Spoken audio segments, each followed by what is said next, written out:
आपला तो एक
हॅलो बाकी काय तुम्ही काय हॅलो हॅलो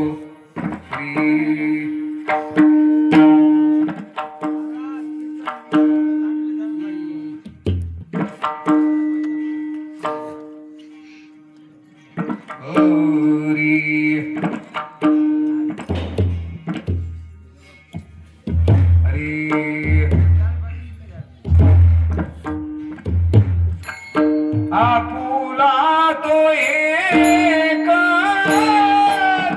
देव करुणी घ्यावा आपुला तो एक देव करुणी घ्यावा आपुला तो एक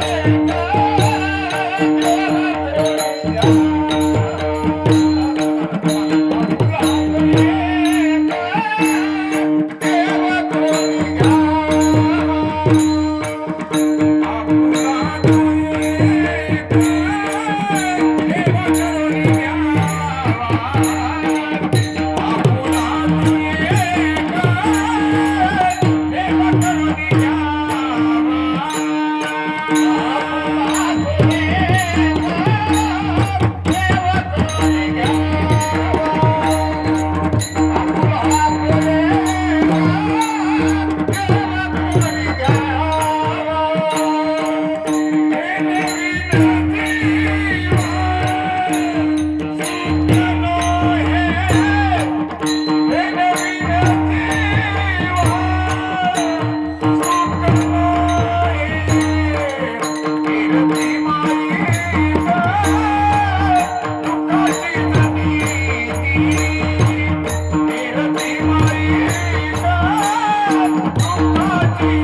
एक देव करुणी घ्यावा, तेने विने जीवा सुख नव्हे.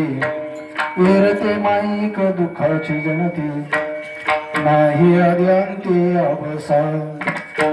अविनाश करे आपुले ऐसे, लाभी मनापिशे गोविंदाचे. तुका म्हणे एका मरणेची सरी, उत्तमाची बुरे कीर्ती मागे. येरते माईक दुःखाची जनते, नाही आद्यांती अवसान. विठ्ठल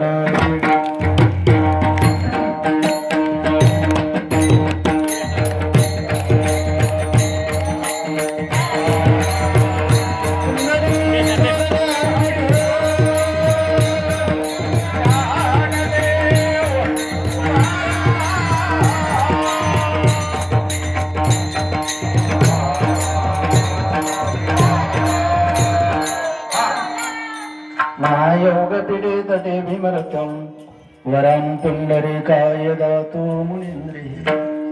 समागत तिष्ठन्तमानन्दगङ्गं, परब्रह्मलिङ्गं भजे पाण्डुरङ्गं. पंढरीच्या देव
मनोजवां मारुततुल्य वेगं, जितेन्द्रियं बुद्धिमतां वरिष्ठं.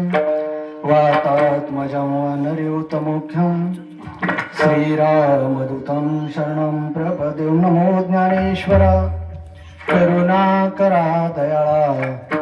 तुमचा अनुग्रह लादलो, पावन झालो चराचरी. जयांची केली स्मरण, होय सकल विधेश अधिकरण. तेची वंदावे श्रीचरण श्री गुरूंचे. नमस्कारोनी आता प्रस्तुत प्रसंग. प्राप्तस्थळी प्राप्त काळी प्राप्त वेळी प्रारंभी करता महाराष्ट्रातील महाराष्ट्र भूषण प्रकटलेली तुम्हा आम्हा सर्वांच्या परिचयाची, सर्वांना ज्ञात असणारे असे महान वैष्णव, महान संत महाराष्ट्राच्या माती जन्माला येऊन जगाचा उद्धार करण्यासाठी अथवा जगाचं हित साध्य करण्यासाठी अवतारी पुरुष देववासी श्रीमंत श्री संत तुकोबाराय यांचा हा गात्यातील उत्कृष्ट असा हा 4 चरणाचा अभंग प्रसंग अनुरूप कीर्तन रूपी सेवे करता. विठ्ठल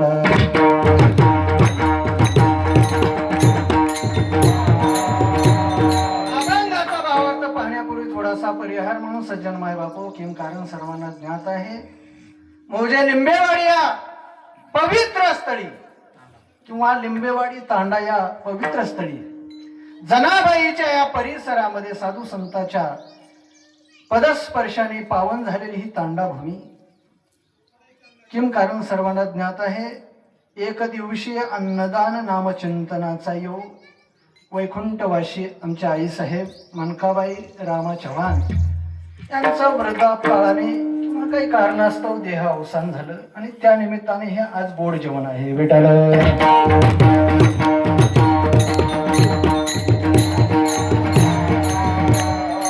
आई साहेबांच्या पाठीमागे असणारे पती आहे रामा थारू चव्हाण आहे. 2 गोड असे चिरंजीव आहेत, मारुती आणि विष्णू. 4 मुली आहेत. असा मोठा परिवार. पण नियतीचा नियम आहे, जे जन्माला आले त्यांना मरावं लागणार आहे. पण जाताना थोडं दुःख झालं चव्हाण परिवाराला.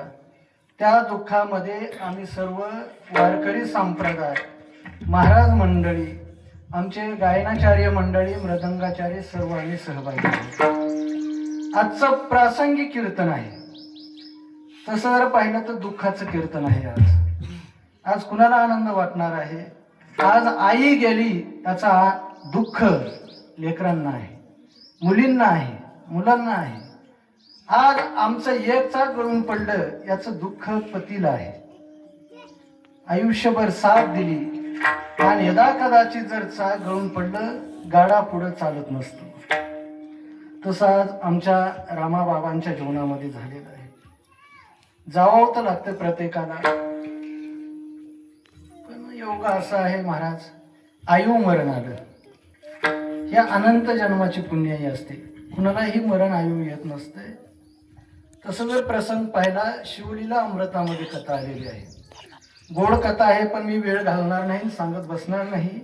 पण सोमदत्त नावाचा राजा हरणाच्या पोटाला आलता आणि ज्यावेळेस पारद्यानं जाळं टाकलं, महादेव प्रसन्न झाले. जाळ्यामध्ये अडकला हरिण, त्यावेळेस देव प्रसन्न झाले. ते बेलाचे पानं टाकल्यामुळे पारद्याला विचारलं काय मागायचंय ते मागा. त्यावेळेस सांगितलं की मला त्या हरणाचे शब्द काय आहेत ते कानावर पडले पाहिजे, त्यांची चर्चा काय असते. एक जाळ्यामध्ये पडल्यामुळं विचार केला राजानं दुसऱ्याला येऊ द्यावं, दोघांची चर्चा काय असते ते ऐकावं. पण धावत दोन पत्नी होत्या, दोन्ही पत्नी आल्या आणि ठाव पडून रडायला लागल्या, अश्रू वाहत होते डोळ्यातून. विचार लागले, अहो मालक, दुःखाच्या संकटामध्ये तुम्ही अडकला. आजपर्यंत तुम्ही वनवन करून इकडून तिकडून सगळं आणून दिलं, पण आज जाळ्यामधून बाहेर काढणं आम्हाला सुद्धा शक्य नाही. आज लेकरं बाळ घरी आहेत, भूक लागली म्हणून गर्दा करते, काय द्यावाने हो. ही सगळी चर्चा त्या पारद्यानं ऐकली. धावत आला जवळ, मारण्यासाठी निघाला. बायकोला विनंती केली, साहेब तुम्ही मारणार आहात ना, एक काम करा, आमच्या मालकासोबत आम्हालाही जाऊ द्या. आम्हाला राहून काय करायचंय, राहणं पण नको आहे आम्हाला मरू द्या आम्हाला मालकासोबत. आमचा हे प्राणच नसेल तर आमच्या शरीरातला प्राण काय काम. त्यानंतर पुन्हा विनंती केली, घरी लेकर आहेत, एकदा जाऊन मला स्तनपान करू द्या, पाजवू द्या, दूध देऊ द्या, आम्ही धावत येऊ. त्यावेळेस त्यानं विचारलं पारद्यानं, शक्य नाही, परत येणार नाही, तुम्ही लबाड आहे. त्यावेळेस त्या हरणानं सांगितलं, माणसाची अवलाद खोटं बोलल, पण आम्ही प्राणी खोटं बोलणार नाहीत. शंकराची शपथ म्हणले, घरी गेले. लेकराला स्तनपान करताना डोळ्यातून अश्रू येऊ लागले आईच्या. वर पाहिलं, विचारलं, आई आजवर रडला नाही तुम्ही, का रडाला. त्यावेळेस सांगितलं, बाळा काय सांगावं, आपला तुझा बाप संकटामध्ये अडकलाय, बापाला असेल असं मारणार आहे पारदी, हातामध्ये शस्त्र घेतलेलं आहे, सुरी घेतल्या, मग आम्हाला राहून काय करायचंय, बाप नसल्याच्या नंतर नको बाबा, मी जाणार आहे त्यांच्यासोबत. लेकरानं ते दूध प्यायचं सोडलं, सांगितलं, आई तुम्ही जात असाल तर आम्हाला राहून काय करायचं. सगळे धावत गेले पारद्यापाशी आणि पुन्हा म्हणू लागल्या दोन्ही पत्न्या, मालकाला मारायच्या अगोदर आम्हाला मारा. लेकरं म्हणू लागले, आमच्या मायबापाच्या अगोदर आम्हाला मारा. सगळेच म्हणू लागले एकमेका, आम्हाला मारा, आम्हाला मारा. पतीनं सांगितलं, तुमचं काम आहे लेकराचा सांभाळ करायचा आहे, मला मारू द्या. पारद्याला प्रश्न पडला, आता एवढे सगळे मारा म्हणालेत म्हणल्याच्या नंतर सगळ्याला मुक्तता देऊन टाकतो म्हणजे, एकालाही मारणार नाही. पण त्यावेळेस सुद्धा सांगितलं की तुम्ही शंकराची शपथ घातली, मी मारणार आहे. कथा भाग असा आहे, पुढे गेल्याच्या नंतर घरापर्यंत गेले, झोपडीपर्यंत. त्या 5 हरणाचे 5 पुरुष झाले महान मोठे. विमान आलं, विमानात बसून गेले महाराज. बस दृष्टांत एवढा असा आहे की आईसाठी लेकरं काय करतात, पतीसाठी पत्नी काय करते, हे पूर्ण सारांश जर पाहिला या कथेमधून पाहायला मिळतो. भेटायला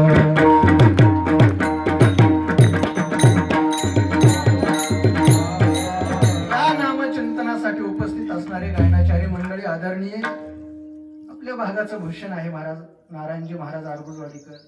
गोड असा सुंदर महायज्ञ केला त्यांनी महाराज. सत्यामध्ये परपंचामधले सोडा, पण परमार्थामध्ये आड येऊ नये. कोणी करत असेल करू द्या, त्यांना सहभागी होता आलं व्हा, नाही आलं तर काटेरी लाकडं घेऊन पसरायचं काम करू नये असतं. पुन्हा माणसाचा जन्म नाही, माणसासारखं वागावं महाराज. त्यांचं काय जाऊ द्या, आता हे सामान्य लोक आहेत, अज्ञानी आहेत, पण महाराज लोक बिघडलेत. आता तुमचं काय मानलं, महाराजामध्येच माणुसकी राहिली नाही. किती देतो म्हणून तोंड वासाले, कमी दिले तर गावाच्या बाहेर जाऊन फोन लावाले. सामान्याचं काय आहे हो. या गादीवर पवित्रपणाने राहो. आपण समाजाला ज्ञान द्यालोत ना, ज्ञानासारखं वागावं. बुद्धी नावाची गोष्ट दिली, मनुष्य जन्मात आलो, कंबर बांधालो, तर नम्रीपणानं वागणं हे कितपत योग्य आहे? मनुष्य जन्मात आल्या समाज प्रिय आपण होत आहात याचं भान ठेवावं. कीर्तनकार भरपूर आहेत, पण कीर्तन काय आहे याचं आणखीन मर्म सापडलेलं नाही. आदरणीय आमचे या ठिकाणी शिवाजी महाराज आहेत, गोड असे या ठिकाणी लेकरं सुंदर आहेत. आमचे भाई आहेत मृदंगाचार्य, माझा विद्यार्थी अंबादासजी महाराज आहेत. आमचे मनोहर दादा अतिशय प्रेम करणारे सर्व गावकरी मंडळी, टाळकरी, माळकरी, लहान थोर मंडळी. वेळ कमी आहे, जास्त वेळ घेणार नाही. अल्पशा वेळेमध्ये चिंतन करायचंय. आजचं कीर्तन तुम्हाला हसाय मिळणार नाही, आजच्या कीर्तनातून विनोद मिळणार नाही, पण तुमच्या जन्माचा विनोद होणार नाही हे 100% आजच्या कीर्तनामध्ये आहे. कशासाठी आहे? ब्रह्मचार्यांनी आचारसंहिता वाचावी, त्याच्यामध्ये डोकावून पाहावं. 4 वेद, 6 शस्त्र, 18 पुराण आहेत. यामध्ये काय काय सांगितलेलं आहे? देवाच्या नामचिंतना विरहित गोष्टी करू नये, पाप लागते महाराज. सासासुनाच्या गोष्टी जर ब्रह्मचार्यानं सांगितलं, श्रवण करणाऱ्याला 40% पाप लागत असते आणि सांगणाऱ्याला 60% पाप लागते. बघा वराह पुराण तुम्ही उघडून ना, दुसरे ग्रंथ बघा. अरे कोण आहोत, कुठून आलोत, कशासाठी आलोत याचं जर आपल्याला मर्म कळत नसेल आणि आपण पैशासाठी जर व्यवसाय मांडत असाल, 100% अधोगती प्राप्त होणार आहे बेटाला.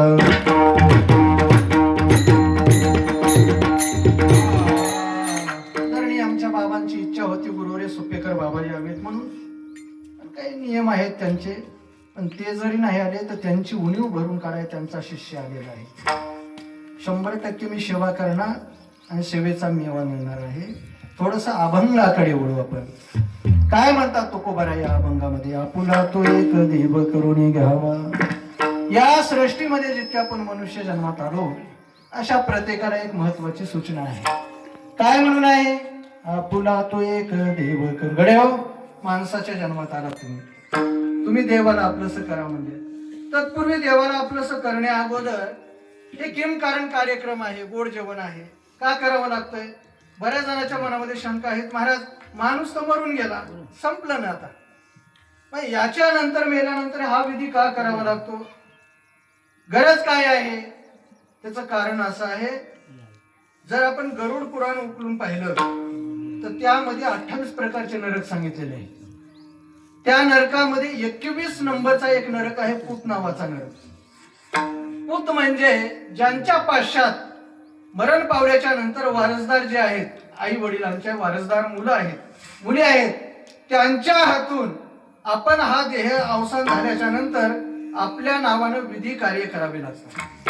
कोणकोणते करावे लागतात? 10वा करावा लागतो, 13वा करावा लागतो, 6 मास करावं लागतं आणि वर्ष श्राद्ध करावं लागतं.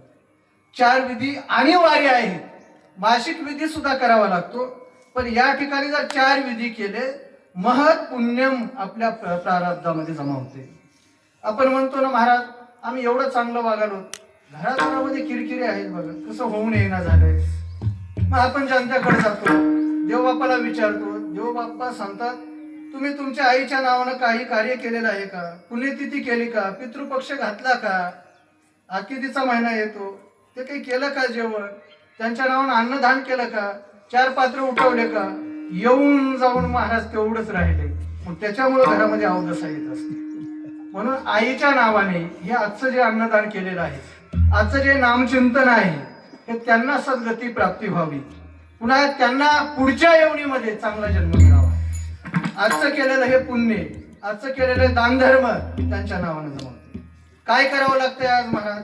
गोड जेवणाच्या दिवशी अन्नदान करावं लागतंय, वस्त्रदान करावं लागतंय, अनेक प्रकारचे दानधर्म सांगितलेले आहे. हे साधू मंडळी आलेले आहेत, त्यांना कोणत्या ना कोणत्या मोबदल्यामध्ये दानधर्म करावा लागतो. पण हे दानधर्म करीत असताना यांनी द्या म्हणू नये आणि त्यांनी एवढंच घ्या म्हणू नये. देत असताना सढळ हाताने द्यावं आणि घेणाऱ्यांना आहे ते गुपित घेऊन आपलं आपलं निघून जावं. हे अन्नदान आज केलेलं आपल्या संचितामध्ये, आपल्या गेलेल्या या जीवामध्ये जमा होऊन पुन्हा वरून आशीर्वाद देतात. तुका म्हणे पितृ आशीर्वाद देती. कल्याण वीची तीत या